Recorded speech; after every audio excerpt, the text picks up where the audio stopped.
Peace and love and light, and everyone out there in YouTube, everyone that's listening to this podcast. My name is Corey. This is Core Real Thoughts. These are my thoughts and opinion, and things that's on my mind.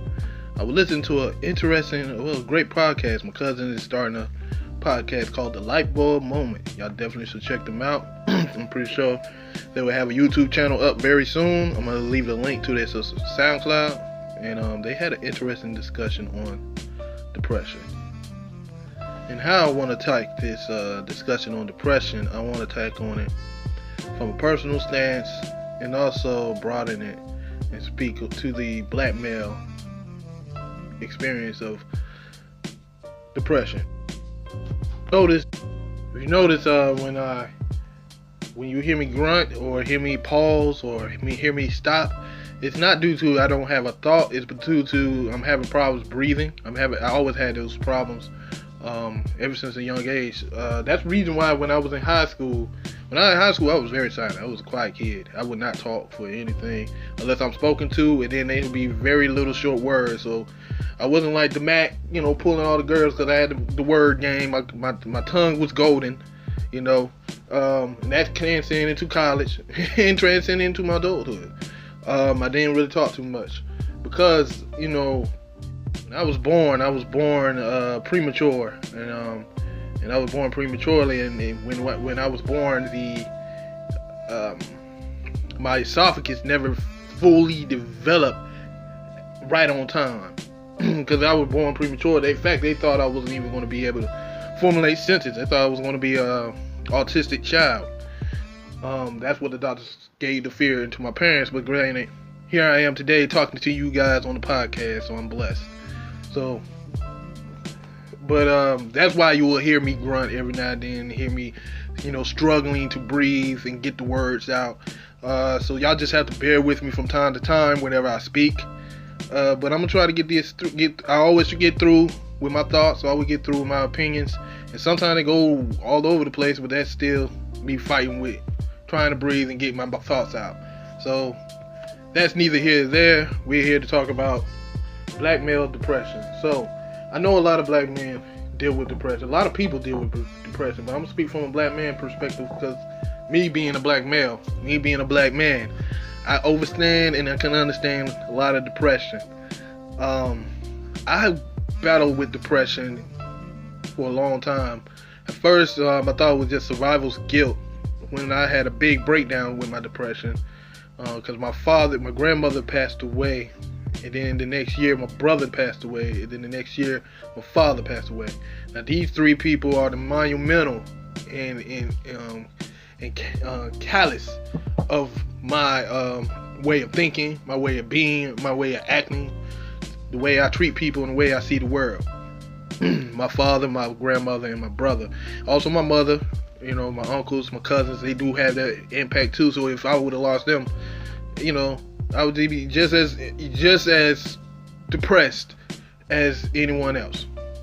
And then it happened so suddenly, so back to back, so it really affected my mental state. But the main feeling that I had during that time was not being enough. Not being able to provide enough, not being able to have enough, not being able to give enough, not being able to withstand the pressure of everyday life. I think depression plays with our insecurities. And granted, I had a lot of insecurities. I'm still battling insecurities to this day. I can't stand how I talk. When I hear myself, when I play these back to myself, when I play the podcast back to myself, I can't stand the way I sound.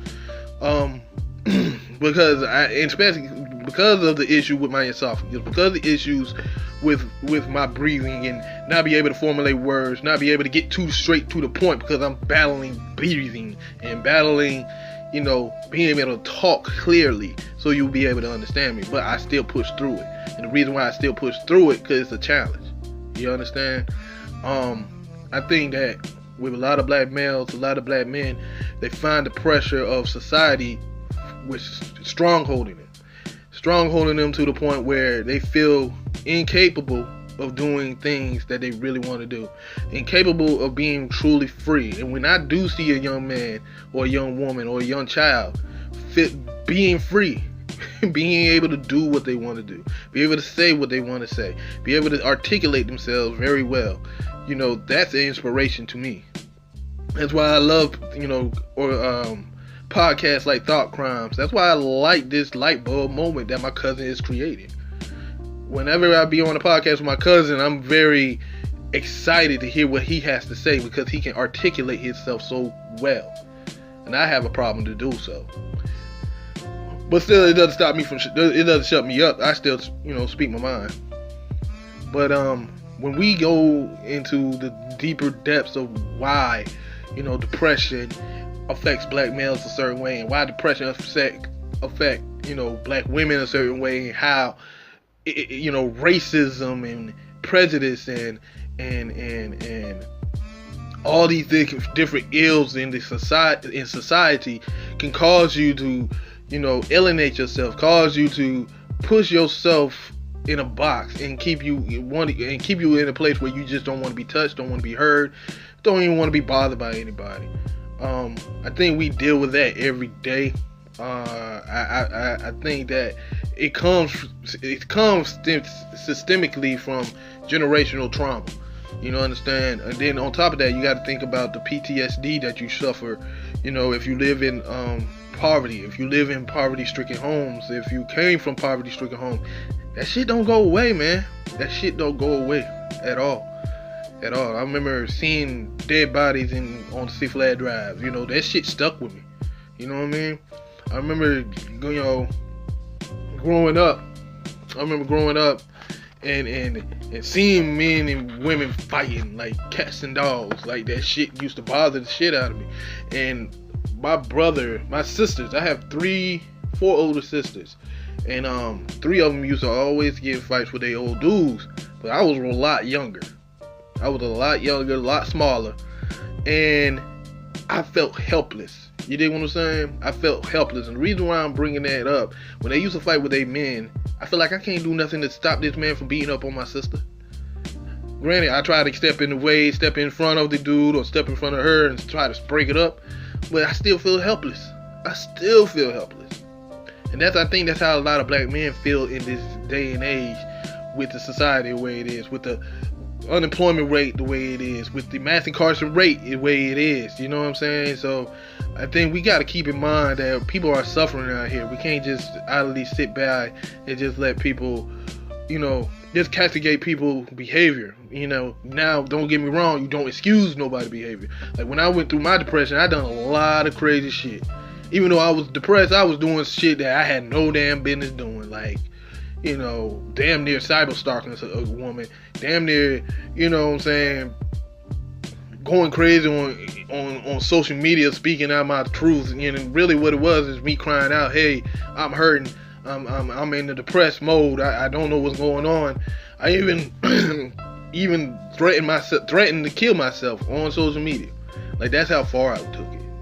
That's how far some people will take it. And it wasn't like I was just doing that just to get a response from people. It was like, that's where my thoughts really were, and I really was going to hurt myself. But thank God I have family and friends that really care about me. They were like, you need to go seek help. So I'm glad I went and got the help that I need.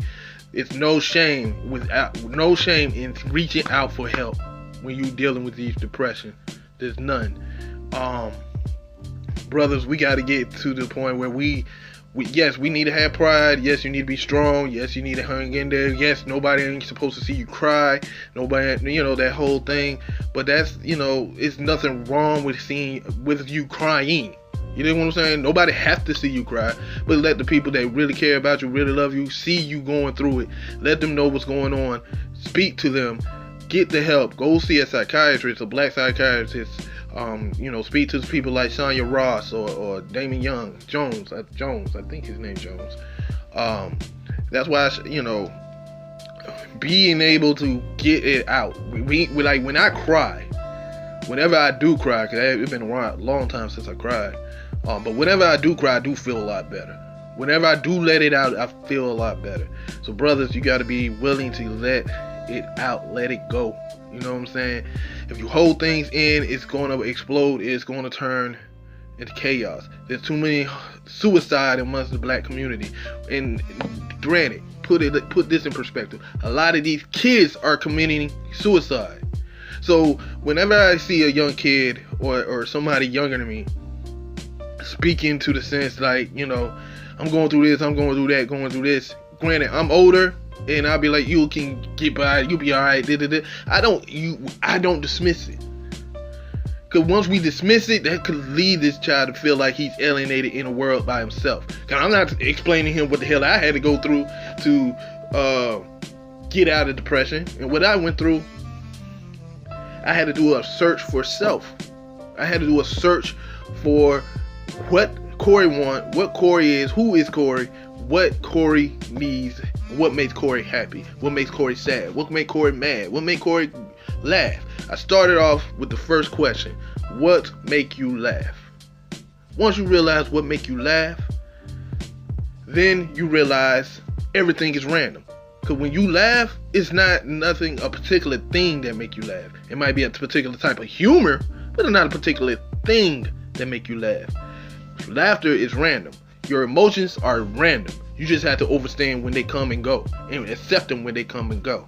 You dig what I'm saying? Once you accept them when they come to go, you begin to start accepting yourself. You start learning about yourself. You start understanding about yourself. And once you start learning about yourself and understanding about yourself, once you understand yourself, you understand things that traumatize you. You'll be able to maneuver a little bit easier.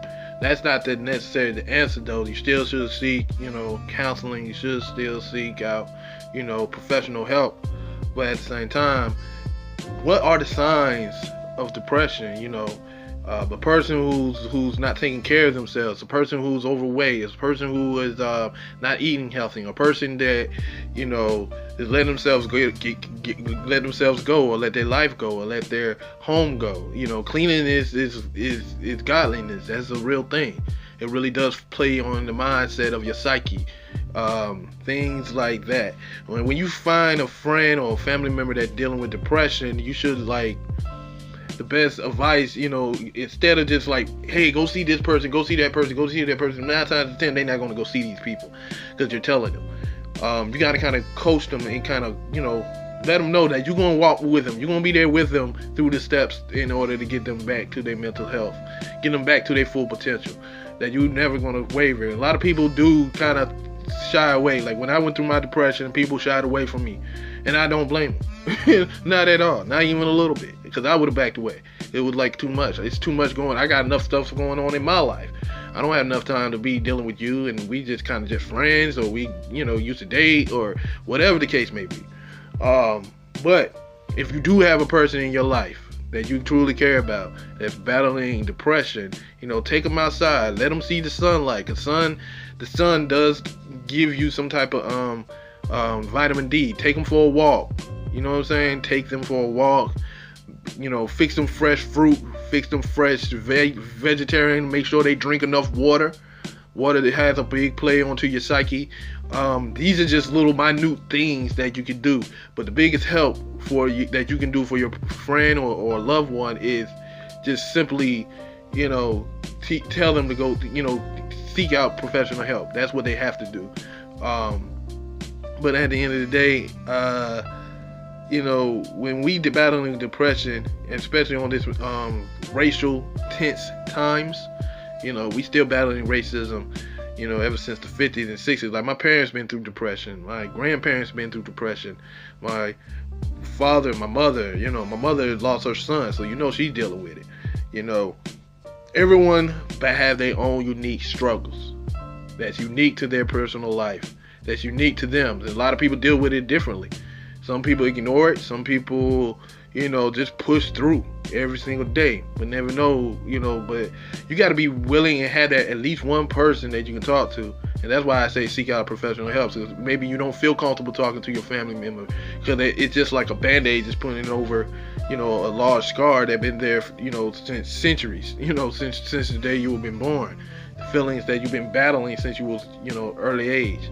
So we dealing with depression, my brothers and sisters, we gotta start being more kind to each other. We need to start speaking positive to each other. Speak love, not hate to each other. We don't need to keep going back and forth with the attacks. Laugh more. Find things that will make you laugh. Find things that will make you smile. You dig what I'm saying? And don't use it as a crutch to just to cope with it, but use it. But take those things and get further understanding of where you at in life right now. So you got people like Sonia Ross. Sonia Ross is a brilliant psychiatrist. I think she's a psychiatrist. She's a dope sister. Really, really, really dope sister. I heard her through Thought Crimes. I'm gonna leave a link in the description to Thought Crimes, to their podcast when they had her and a young brother on their podcast. She breaks it down very eloquently about depression amongst black people.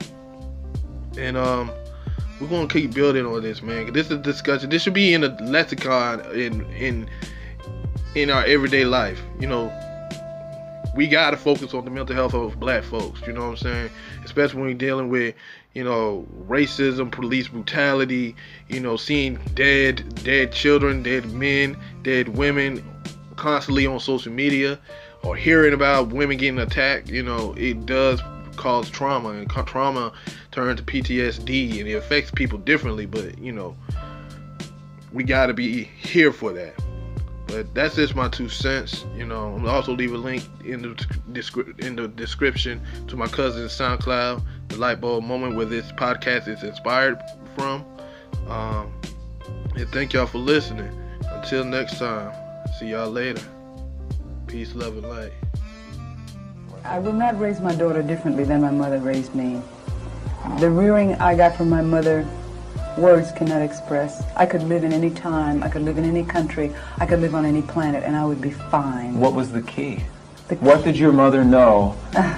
What truth was coming through your mother that's going to come through you to your daughter? My mother gave us aphorisms to learn as children. And there are 2 that stand out foremost in my mind. One is, the inner reality creates the outer form. I learned this when I was in grade school. I was very young. And the other is, the universe bears no ill to me. I bear no ill to